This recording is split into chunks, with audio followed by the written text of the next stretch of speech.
La vie est difficile. Deuxième mouvement, le tailleur. Le tailleur inscrivit la dernière mesure dans son carnet, enroula son ruban et demanda: vous souhaitez à un côté ou à deux côtés? Vous voulez dire avec une rangée de boutons ou avec deux? Non. Vous souhaitez avoir un habit ordinaire avec du tissu qui a deux côtés, ou bien de l'extra avec du tissu qui ne comporte qu'un seul côté? Celui qui a un seul côté fait moins cher, demandai-je, mais moins pour le prix que pour ne pas trahir mon étonnement. Non, plus cher, naturellement. Pourquoi donc? Deux côtés, c'est plus qu'un. Oui, mais un, c'est mieux que deux.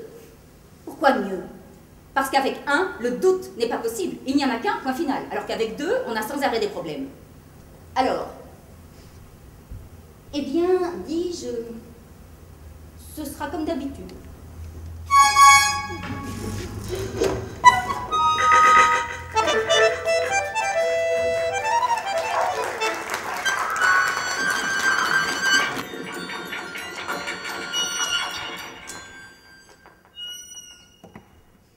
Sylvain Tesson, la fille.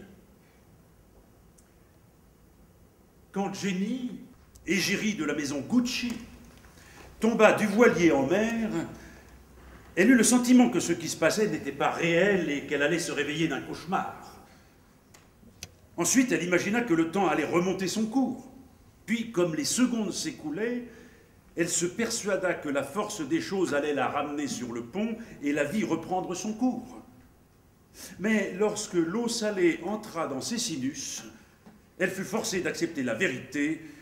Elle était passée par-dessus le bastingage.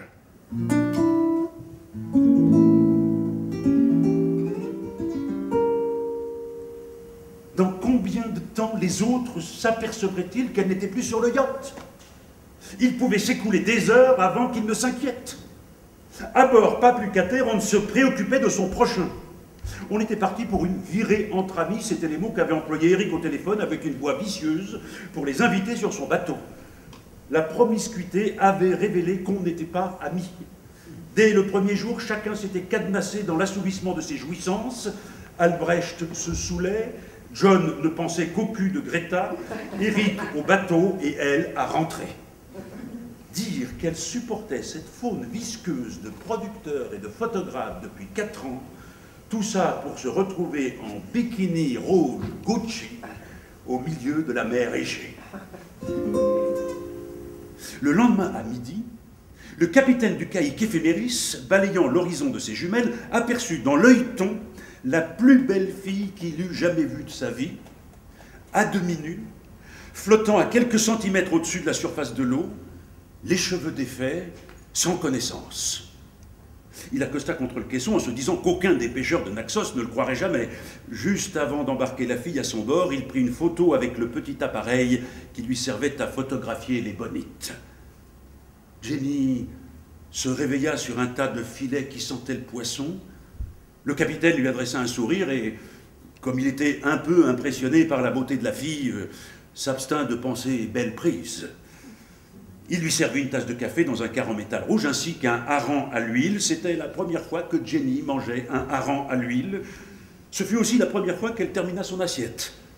Elle en lécha même le fond de toute sa langue magnifiquement charnue et le grec dut se concentrer sur le cap.